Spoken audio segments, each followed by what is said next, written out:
हर हर महादेव दोस्तों, ओम क्लीं कालिकाय नमः। तो आइए देखते हैं परमात्मा ईष्ट हमें क्या ब्लेसिंग्स देना चाहते हैं, क्या गाइडेंस है ईश्वर की तरफ से। तो प्लीज़ बहुत ही पॉजिटिव माइंडसेट के साथ आप इस रीडिंग को देखिएगा।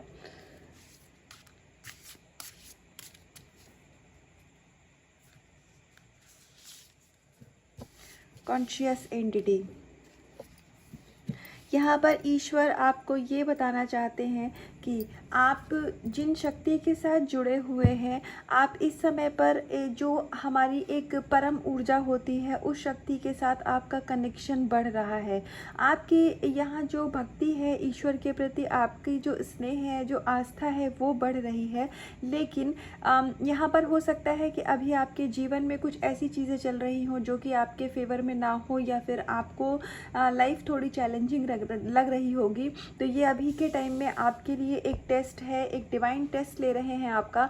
ईश्वर हमारा समय समय पर टेस्ट लेते हैं, तो कभी कभी हमारी भक्ति की भी परीक्षा होती है, क्योंकि जब हमने कोई विश मांगी और वो पूरी हो गई, हमारी लाइफ जैसे हम चाह रहे हैं स्मूथली अगर उस तरीके से चल रही है, उसके बाद अगर हमें ऐसा लगता है कि हमें भगवान पर भरोसा है, तो वो भरोसा नहीं होता है। भरोसा कब होता है कि जब हमें ये ना पता हो कि आगे फ्यूचर में क्या होगा, जब हमें ये ना पता हो कि जिस रास्ते पर हम चल रहे हैं, हमें जिस रास्ते पर ईश्वर चला रहे हैं, उसमें हमें कुछ भी अपनी एक तरीके से डेस्टिनेशन ही ना पता हो, लेकिन फिर भी आप उसी पथ पर चलते जाएं और आपको ये विश्वास हो कि हाँ, मेरे जीवन में जो हो रहा है वो ईश्वर की मर्जी से हो रहा है और एक दिन सब कुछ सही हो जाएगा।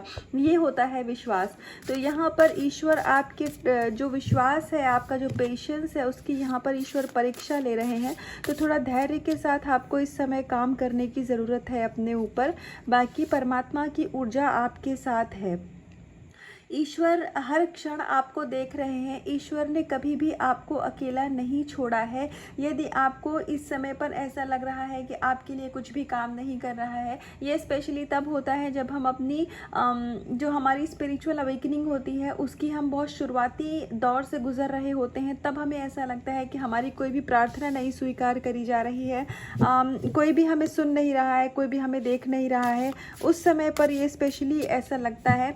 असल में ईश्वर हमें अकेला नहीं छोड़ते हैं उस समय पर, क्योंकि अगर हमें उस समय भी अगर एक्सटर्नल सपोर्ट कह लो या फिर परमात्मा का सपोर्ट मिल जाए, तो फिर आपकी हीलिंग नहीं होगी। जैसे एक बच्चा होता है, वो बार बार ज़मीन पर गिरेगा, आप उसको जा कर के उठा देंगे, फिर गिरेगा, फिर उसको उठा देंगे, तो क्या हो जाएगा, वो आप पे डिपेंडेंट हो जाएगा ना, फिर तो गिर के उठना कभी सीखेगा ही नहीं। लेकिन हम कभी कभी बच्चे को बोलते हैं ना, गिर गया है वो, तो हम बोलते हैं बेटा अपने से उठो, अपने से उठो, लेकिन हम वहाँ पे खड़े रहते हैं, आप उसको अकेला छोड़ के नहीं जाते हैं। वैसे ही इस समय हो सकता है आपको ऐसा लग रहा हो कि आप अपने पद से डगमगा रहे हैं, आपको कुछ भी आगे का फ्यूचर दिख नहीं रहा है। मुझे ऐसा लग रहा है कि बहुत सारे लोग ऐसे इस रीडिंग को देखेंगे जिनको समझ में ही नहीं आ रहा है कि उनकी लाइफ कौन से पाथ में जा रही है, कौन सा डायमेंशन, करियर कहाँ जा रहा है, कहाँ पर क्या करना है, सोल का पर्पस क्या है, रिश्ते कहाँ जा रहे हैं, उनको कुछ इस समय पर समझ में नहीं आ रहा है। तो ये अप एंड डाउन आपकी लाइफ में इसीलिए लाया गया है, ताकि इस समय आपकी जो एनर्जी है ना, उसकी क्लींजिंग चल रही है। आपकी जो नेगेटिविटी थी, जो भी ब्लॉकेजेस आपके जीवन में आपको ग्रो करने से रोक रहे थे, वो सारे कुछ यहाँ पर हटाए जा रहे हैं, क्योंकि जब पुरानी एनर्जी क्लियर आउट होगी तभी आप नई ब्लेसिंग्स को रिसीव कर पाएंगे। तो इस समय आप बहुत ज़्यादा ट्रांसफॉर्मेशन के फेज से गुजर रहे हैं और ईश्वर हैं आपके साथ, इसीलिए ये रीडिंग आप देख रहे हैं, ये कंफर्मेशन आपको दी जा रही है। तो 3D में आपको क्या दिखता है उस पर बिल्कुल भी यकीन करने की ज़रूरत नहीं है। आपको अपने ईश्वर, अपने परमात्मा की ऊर्जा पर विश्वास रखना है कि वो हमेशा आपके साथ है। हो सकता है कि यहाँ पर आपके कुछ पास्ट लाइफ के कर्मास हो, जो कि इस समय पर आप रिलीज़ कर रहे हैं, या फिर वो किसी एनर्जी के थ्रू, नेगेटिविटी के थ्रू वो सरफेस पर आ रहे हैं। हो सकता है कि यहाँ पर आपको फिजिकली कुछ इश्यूज़ हुए हो, या फिर आपकी हेल्थ में कुछ प्रॉब्लम हुई हो, तो इसमें आपको घबराने की ज़रूरत नहीं है। हालांकि ये सिचुएशंस थोड़ी पेनफुल होती हैं, लेकिन कर्मा जो रिलीज़ होने का तरीका होता है वो कुछ ऐसा ही होता है ना। थोड़ा सा पेन होता है जब कर्मा रिलीज़ होता है तो चाहे मेंटली हो चाहे फिज़िकली हो, लेकिन फिर भी यहाँ पर आपको ये बताया जा रहा है कि जब ये समय टल जाएगा, जब ये समय निकल जाएगा, तो आपकी लाइफ में जो आपका समय है ना, कहते नहीं कि सबका समय आता है, तो क्योंकि आपका समय आ रहा है, अब आपकी लाइफ में आप हर तरीके से करियर में, फिनेंसेस में, रिलेशनशिप में बहुत ही ज़्यादा सक्सेस अट्रैक्ट करने वाले हैं। इसलिए ईश्वर जो भी कुछ प्रॉब्लम है, ब्लॉकेजेस है, वो कर्मा है आपके जो कि आपको आगे बढ़ने से रोक रहे थे, वो सब अब यहाँ पर रिलीज़ कर रहे हैं, वो सब यहाँ पर ख़त्म कर रहे हैं। महादेव जी, आपकी लाइफ में न्यू बिगनिंग्स आ रही हैं। आपको एक जैसे होता है ना कि मतलब जैसे एक बच्चा होता है, उसको अपने पिता पर इतना विश्वास होता है कि अगर वो अपने पिता के साथ कहीं जा रहा है तो वो सेफ़ है ना। हम कभी भी ऐसा नहीं होता ना कि बच्चा अपने माँ बाप के साथ कहीं बाहर जा रहा है तो वो इस चीज़ की टेंशन लेता हो कि कहीं हमारे घर वाले हमें बाहर ही छोड़ के ना चले जाएँ या फिर मैं कहीं मिसप्लेस ना हो जाऊँ। बच्चा ऐसी टेंशन नहीं लेता है। तो यहाँ पर महादेव जी आपको ये गाइडेंस दे रहे हैं कि वो हमेशा आपके साथ हैं। भले ही आप उनको इस 3D वर्ल्ड में नहीं देख सकते हैं, लेकिन अगर आप मन की आंखों से देखेंगे, आप थोड़ा सा मेडिटेट करेंगे, तो आपको इस चीज़ का एहसास होगा कि वो हर पल आपके साथ हैं और आपकी लाइफ में जो भी कुछ हो रहा है ना, वो ईश्वर की, परमात्मा अल्लाह की मर्ज़ी से हो रहा है।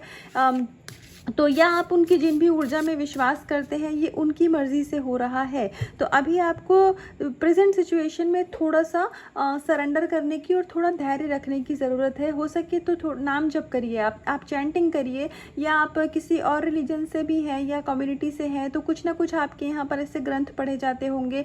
किसी भी तरीके से ईश्वर से कनेक्ट होने का चैंटिंग ज़रूर होती होगी, तो आप उसको करिए। आपको यहाँ पर ये गाइडेंस दी जा रही है, आपको मन से बहुत शांति मिलेगी।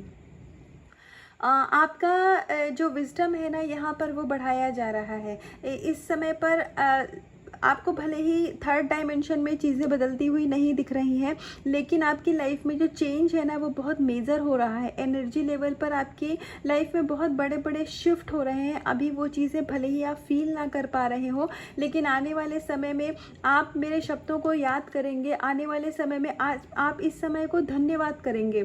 ये जो समय अभी आपको थोड़ा सा कठोर लग रहा है, थोड़ा परेशानी भरा लग रहा है ना, आप खुद देखेंगे आने वाले समय में आप बोलेंगे कि अगर ये समय आपके जीवन में नहीं आया होता तो ये अबंडेंस आप अपनी लाइफ में ना अट्रैक्ट कर पाते। तो इस समय को भी आप ग्रेटिट्यूड करेंगे। तो इसीलिए अभी इस समय को आप जिस तरीके से भी ये निकल रहा है, इसको निकलने दीजिए। स्पेशली अगर आपकी हीलिंग का प्रोसेस चल रहा है या फिर आपकी लाइफ में कोई बहुत बिग ट्रांसफॉर्मेशन है, तो उसको आप अभी के टाइम पे as it is go with the flow की एनर्जी में रहिए। आपको आने वाले समय में आपके हर सवालों के जवाब दिए जाएंगे। अगर आप कुछ अपनी मैरिड लाइफ में परेशान थे या फिर आप अपने पार्टनर के साथ यूनियन को मन में रख करके इस रीडिंग को देख रहे थे, तो यहाँ पर यूनियन की एनर्जी है और ये टॉप में हमारे पास शिव शक्ति का कार्ड है और लक्ष्मी नारायण जी का कार्ड है। तो देखिए यहाँ पर बहुत ज़्यादा ही यूनियन की बहुत स्ट्रॉन्ग एनर्जी है। तो आप अपने पर्सन के साथ एनर्जी लेवल पर और थर्ड डायमेंशन में यूनाइट भी होने वाले हैं और ये एक तरीके से ब्लेसिंग्स है ईश्वर की। अभी तक आपने जो भी हार्ड वर्क किया है अपने रिश्ते के ऊपर, अगर आपने हार्ड वर्क किया है तो उसका फल आपको ज़रूर से मिलने वाला है। और अगर आप अपनी लाइफ में मैरिज मैनिफेस्ट कर रहे थे तो आपकी लाइफ में मैरिज मैनिफेस्ट भी होगी बहुत जल्दी। आपको उसके साइन भी दिखते होंगे। तो ये भी एक चीज़ की कंफर्मेशन है कि आपकी मैरिज की मैनिफेस्टेशन पूरी होने वाली है। लेकिन क्योंकि हर एक जो अच्छा काम होता है, हर एक जो डिवाइन जिस चीज़ को हमारी लाइफ में डिस्टाइन तरीके से लिखते हैं ना, तो वो चीज़ हमेशा डिवाइन टाइम पे होता है। तो अगर आप थोड़े से पैनिक है, परेशान है कि चीज़ें मूव नहीं कर रही हैं, तो थोड़ा सा धैर्य और पेशेंस रखने की ज़रूरत है आपको। हो सके तो अगर आप 7 चक्रा मेडिटेशन करते हैं तो आप अपने मणिपुर चक्रा को पे मेडिटेट करिए। आपको मणिपुर चक्रा पे मेडिटेट करने की यहाँ पे ज़रूरत है। और अगर आप बीज मंत्र से मेडिटेशन नहीं करना चाहते हैं या आपको नहीं समझ में आता है तो कोई बात नहीं, आप जिस भी मंत्रा की चैंटिंग करते हैं ना, आप अपने चक्रों पे फोकस करते हुए अगर मंत्रा की भी चैंटिंग करते हैं ना, तो उससे भी चक्र हमारी ऊर्जा, क्योंकि मंत्रा जो होते हैं वो भी एक ऊर्जा ही होते हैं। जो हम बीज मंत्र उठाते हैं और जो भी हम मंत्र चैंटिंग करते हैं, उनका भी कोई ना कोई बीज मंत्र उसमें ज़रूर बीच में होता है। तो वो दोनों सेम तरीके से ही काम करता है। तो अगर आपको बीज मंत्रा के साथ चैंटिंग करने में मान लीजिए कुछ मतलब आप उससे कनेक्टेड नहीं फील कर पाते हैं, तो जो भी मंत्र आपको पसंद है, जो भी मंत्र आप नॉर्मली चैंट करते हैं, आप चक्रों की जगह जहाँ पे होती है वहाँ पर फोकस करते हुए आप उस मंत्रा की भी चैंटिंग करेंगे ना, तो एक समय के बाद आपके चक्र बहुत अच्छी तरीके से जागृत भी होने लग जाएंगे। और आपको पता है इसमें आपकी चक्रा एक तरीके से ना, चक्रा को जब आप मंत्रों से जागृत करते हैं तो उनकी प्रोटेक्शन भी होती है, क्योंकि आपने वहाँ पर मंत्रों की ऊर्जा भी डाल दी और उनकी क्लींजिंग भी होती है। तो इसीलिए आप चाहें तो एक गाइडेंस के तौर पर इसको यूज़ कर सकते हैं और मतलब करके देख सकते हैं। और ये कुछ भी गाइडेंस मैं अपनी तरफ से नहीं बोल रही हूँ, ये जो ईश्वर बोलते हैं वो मैं बोल रही हूँ। तो इसीलिए आप चाहें तो ऐसे भी करके देख सकते हैं, आप चाहिएगा तो बीज मंत्रा से भी करके देख सकते हैं, लेकिन अपने चक्रों के ऊपर आपको काम करने की यहाँ पे ज़रूरत है। और अगर आप काम कर रहे हैं तो यहाँ पर ये बताया जा रहा है कि आपके चक्र एक्टिवेट हो रहे हैं और आपकी चक्रा की हीलिंग हो रही है। तो हो सकता है कि आपको थोड़ा सा फिजिकल लेवल पे भी इश्यूज़ दिखते हों, या फिर आपको थोड़ी सी पर्जिंग होती हो, या फिर आपको हेड में थोड़ी सी हैवीनेस होती हो। तो ये सारा कुछ इसीलिए हो रहा है क्योंकि आपके चक्रों की यहाँ पर इस समय हीलिंग चल रही है।